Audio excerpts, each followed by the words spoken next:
সালাতে দোয়া কবুল হয়। সালাতে দোয়া কবুলের 3 জায়গা।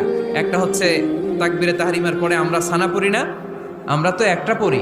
আল্লাহর হাবিব সুন্নাহ এবং নফল নামাজে আরো পড়তেন সানা, ওই দোয়া কবুল হয়। 2 নম্বর জায়গা সালাতে সেজদায় পড়ে দোয়া করলে কবুল হয়। আকরাবু মা ইয়াকুনুল আবদু মির রাব্বিহি ওয়া হুয়া সাজিদ ফাকসিরু ফীহি দুআ। বান্দা যখন সেজদায় লুটিয়ে পড়ে বান্দা আল্লাহর সবচেয়ে কাছে চলে যায়। কিন্তু বিশ্বনবী বলে সেজদাটা তোমার রবের কুদরতি পায়ের উপরে পড়েছে। সেজদায় পড়ে দোয়া করেন। সালাম ফিরানোর আগে বিশ্বনবী দোয়া করতেন, লা ইউসাল্লিমান্না আহাদুকুম হাত্তা ইয়াতাআওয়াযা মিন আরবা'a। আল্লাহর হাবিব বললেন 4 জিনিস থেকে পানাহ না আছে আমার কোন উম্মত যেন সালাম না ফিরায়। তারা যেন পড়ে আল্লাহুম্মা ইন্নী আউযু বিকা মিন আযাবিল কবর, আউযু বিকা মিন আযাবি জাহান্নাম, আউযু বিকা মিন ফিতনাতিল মাহইয়া ওয়াল মামাত, আউযু বিকা মিন ফিতনাতিল মাসিহিদ দাজ্জাল। আল্লাহ কবরের আযাব থেকে বাঁচাও, আল্লাহ জাহান্নামের আগুন থেকে বাঁচাও, আল্লাহ জীবন